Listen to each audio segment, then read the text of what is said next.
Du calme avec ça. Qu'est-ce que je peux faire pour vous? Une chambre pour la nuit, s'il vous plaît. Mais pour combien? J'ai l'air d'être accompagné.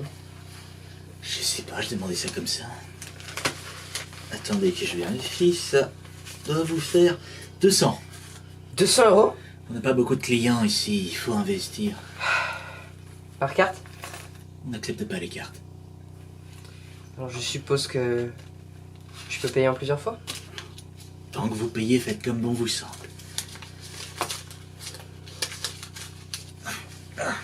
Chambre 108. Mais attention, vous vous doutez bien que devant la chambre 108, il y a la chambre 109. Celle-ci est condamnée, mais si un jour vous avez la mauvaise idée de vous y intéresser, je préfère vous le déconseiller d'avance. Ouais.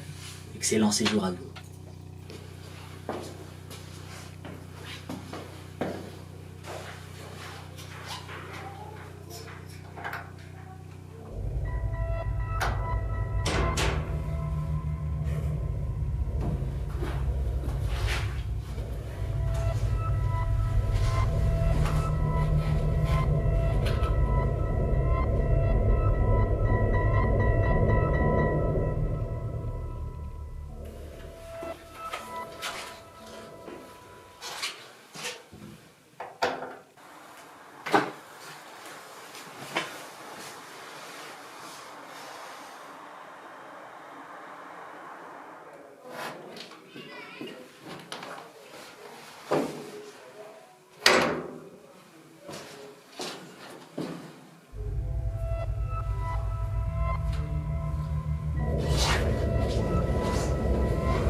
Vous avez bien dormi?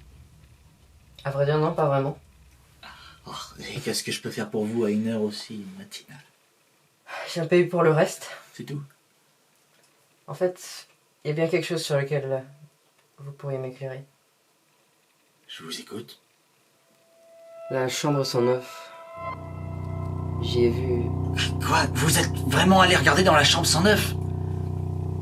Ok, je vais vous raconter l'histoire, mais je compte sur votre discrétion. Il y a assez longtemps de ça, dans cet hôtel, quand il était encore neuf, il y a 6 ou 7 ans, un couple de jeunes tourtereaux qui est venu louer une chambre.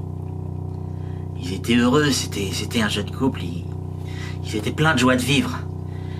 Et un soir, j'ai entendu des gémissements, des cris bizarres. Donc, vous connaissez, je me suis dit que c'était soit une petite dispute entre amoureux, soit une sacrée partie de jambes en l'air. Et je regrette de ne pas être intervenu plus tôt. Le résultat était abominable. Le mec était là, assis dans un coin de la pièce, nu comme un verre. Il se tenait dans les bras en chuchotant des trucs. Il baignait dans le sang de sa copine qui avait ses putains d'yeux crevés comme des simples balles de ping-pong. Elle avait les yeux si rouges qu'on pouvait croire qu'elle nous regardait encore avec. Depuis cet hôtel se trimballe une foutue réputation. On dit que l'âme de la fille n'a jamais vraiment quitté la chambre.